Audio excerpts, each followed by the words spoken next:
Pemirsa, puting beliung disertai hujan lebat menerjang Kecamatan Pungging, Kabupaten Mojokerto. Ya, akibatnya puluhan rumah rusak, bahkan ratusan santri sebuah pondok pesantren panik saat angin kencang ini menerjang.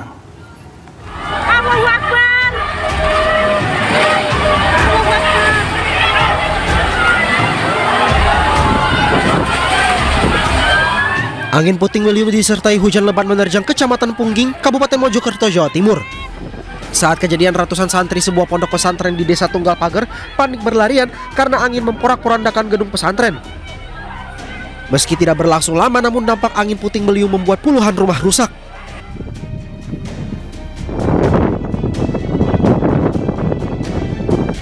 Dampak kerusakan terjadi di 3 desa, yakni Desa Balongmasin, Desa Jamun Tegal, dan Tunggal Pager. Dari total pendataan terdapat 30 rumah rusak. Usai kejadian, petugas BPBD Kabupaten Mojokerto dan para relawan dikerahkan ke lokasi untuk membersihkan dampak angin puting beliung. Dari data di BMKG Jawa Timur, cuaca buruk disertai angin masih akan terjadi di Kabupaten Mojokerto dan warga diminta untuk waspada. Dari Kabupaten Mojokerto, Jawa Timur, Solahuddin, iNews melaporkan. Ya, sementara itu pemirsa, 5 rumah rusak diterjang puting beliung di Pabelan, Kabupaten Semarang, Jawa Tengah. Ya, angin kencang juga menumbangkan sejumlah pohon dan tiang listrik.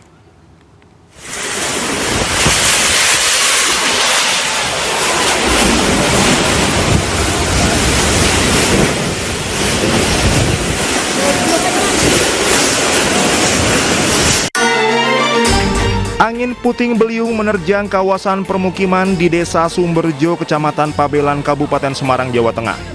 5 rumah rusak akibat angin puting beliung, 2 diantaranya rusak parah. Tak hanya itu, sejumlah pohon tumbang memutus jaringan listrik dan menutup akses jalan.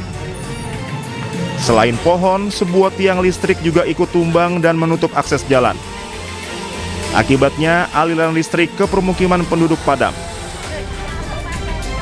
Ada 2 rumah yang rusak parah tertimpa pohon, yaitu rumah saudara Rustina di RT 2 RW 2 Kerajaan Kidul. Kami kerusakan, Pak? Ya, sementara ini aja 5 rumah. Hingga kini pihak Kecamatan Pabelan masih berupaya mengembalikan situasi kembali normal, terutama jaringan listrik yang sempat padam. Dari Kabupaten Semarang, Jawa Tengah, Lurisa Lulu, iNews melaporkan. Pemirsa, banjir yang merendam Kabupaten Karawang hingga kini belum surut. Iya, ketinggian air ini di beberapa titik mencapai 2 meter, memaksa ratusan keluarga bertahan dalam kondisi serba terbatas. Hingga Minggu pagi, banjir yang merendam Kabupaten Karawang, Jawa Barat telah memasuki hari ke-15. Data terbaru BPBD Karawang menyebut saat ini banjir telah merendam 12 kecamatan dan juga 31 desa.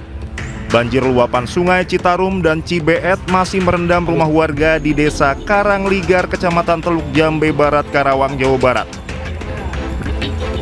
Ketinggian air mencapai lebih dari 2 meter. Desa Karangligar memiliki kontur tanah yang lebih rendah dibandingkan daerah sekitarnya. Akses pembuangan air juga relatif lebih sulit dibandingkan daerah sekitarnya. Kondisi ini membuat warga mengungsi ke tempat yang lebih aman. Warga masih bertahan di pengungsian yang tersebar di gedung sekolah, masjid, dan balai desa. Para pengungsi mengandalkan bantuan logistik dari pemerintah daerah dan relawan berupa makanan siap saji, selimut, serta layanan kesehatan. Anak-anak dan lansia menjadi prioritas evakuasi mengingat risiko penyakit pasca banjir semakin meningkat. Dari Karawang, Jawa Barat, Rudi Setiawan, iNews melaporkan. Ya, pemirsa, sejumlah rumah rusak parah diterjang longsor di Kabupaten Bandung, Jawa Barat. Ya, akibat peristiwa ini 2 balita tewas tertimpa bongkahan dinding yang roboh.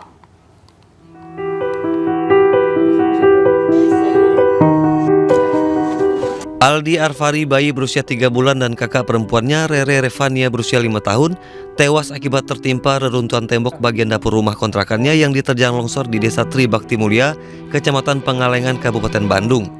Warga mengevakuasi 1 korban dengan kondisi meninggal, sementara korban lain meninggal saat menuju rumah sakit. Longsor terjadi setelah kawasan tersebut diguyur hujan deras. Isak tangis kedua orang tua pecah saat Bupati Bandung Dadang Supriyana datang dan mengucapkan bela sungkawa. Ia juga meminta kepala desa untuk membangunkan rumah bagi orang tua korban. Sementara 6 kepala keluarga terdampak lainnya akan dibiayai kontrakan selama 3 bulan.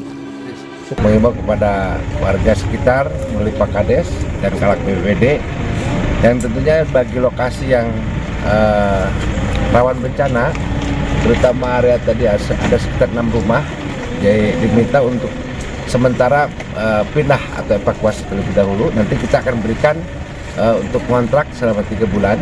Desa Tribakti Mulia merupakan daerah kawasan perbukitan dan rawan longsor. Warga diimbau tetap waspada. Dari Kabupaten Bandung, Jawa Barat, Safat Endrawan, iNews melaporkan. Tim DVI Polda Jawa Barat kembali menerima 6 body pack korban longsor Cisarua, Kabupaten Bandung Barat. Ya, hingga kini pemirsa sudah ada 76 body pack yang diterima sejak 24 Januari 2026. Hingga hari ke-9 pencarian korban longsor, sebanyak 55 body pack yang telah teridentifikasi. Menurut Kabid Dokes Polda Jabar Kombes Pol Irwansyah, pencarian lebih dari sepekan ini membuat kondisi jenazah yang ditemukan sulit untuk diidentifikasi. Diperkirakan masih ada 4 korban yang belum ditemukan. Ya, kita masih prosesnya, apalagi seperti rekan-rekan ketahui, ini sudah jenazah yang ditemukan, selain sudah mulai pembusukan, juga beberapa kan cuma bagian tubuh. Jadi tentu Ya, pemirsa, tempat pemakaman umum TPU di Kampung Baru Nyatuh, Desa Pasir Langu, Kecamatan Cisarua, Bandung Barat, Jawa Barat, ditetapkan sebagai pemakaman massal korban longsor di Desa Pasir Langu. Ya, hingga Minggu siang sudah ada 13 korban longsor dimakamkan. Ayo! Itu ini RT.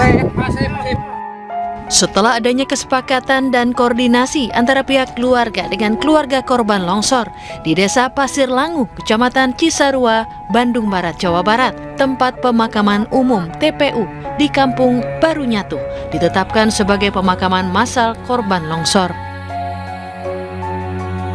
Sudah ada 13 korban longsor dimakamkan. Para korban yang dimakamkan merupakan warga Kampung Pasir Kuda, Desa Pasir Langu. 13. Itu 13 korban ini warga mana aja, Pak? Warga Kampung Pasir Kuda, RW 10 ada, yang dari RW 11 juga ada. Yang kebetulan yang di sini satu keluarga. Satu keluarga dari mulai nenek, cucu, itu anak, cucu ada. Malah anak kecil yang umur 2,5 tahun ada. Di hari ke-9, petugas gabungan telah menemukan 71 korban meninggal dunia, sementara 9 korban lainnya masih dalam proses pencarian. Dari Bandung, Yanuar Candika, iNews melaporkan. Pemirsa, proses pemakaman prajurit Marinir Batalion 9 Beruang Hitam, Brigif Lampung yang tewas tertimbun longsor di Cisarua, Jawa Barat berlangsung penuh haru. Ya, Praka Hamid Dwi Ismail meninggalkan istri yang sedang hamil anak pertama di usia kandungan yang masih 4 bulan.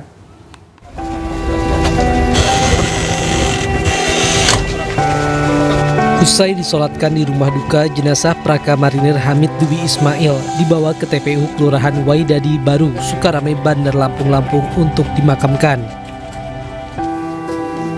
Diiringi tangis pilu dari sang ibu dan istri, jenazah perlahan dikebumikan. Praka Marinir Hamid Dwi Ismail merupakan salah satu korban dari 23 orang prajurit marinir yang tewas tertimbun longsor di Cisarua, Jawa Barat pada 24 Januari lalu. Proses pemakaman korban dilakukan secara kedinasan militer dengan tembakan salvo sebagai bentuk penghormatan terakhir dari kesatuannya. Tangis kembali pecah setelah prosesi tabur bunga.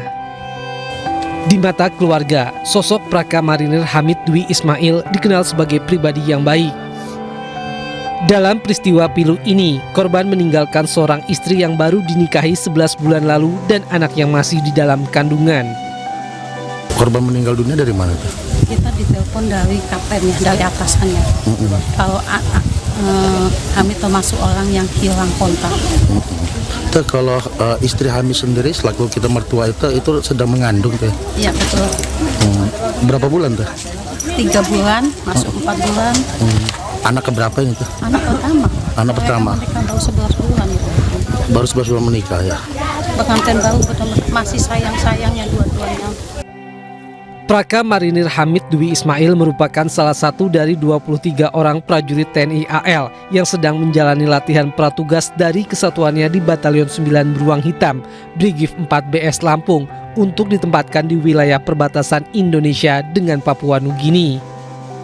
Total terdapat 6 jenazah prajurit marinir asal Lampung yang berhasil ditemukan serta sudah dimakamkan pihak keluarganya di sejumlah wilayah di Provinsi Lampung. Dari Bandar Lampung, Ruslan, iNews melaporkan.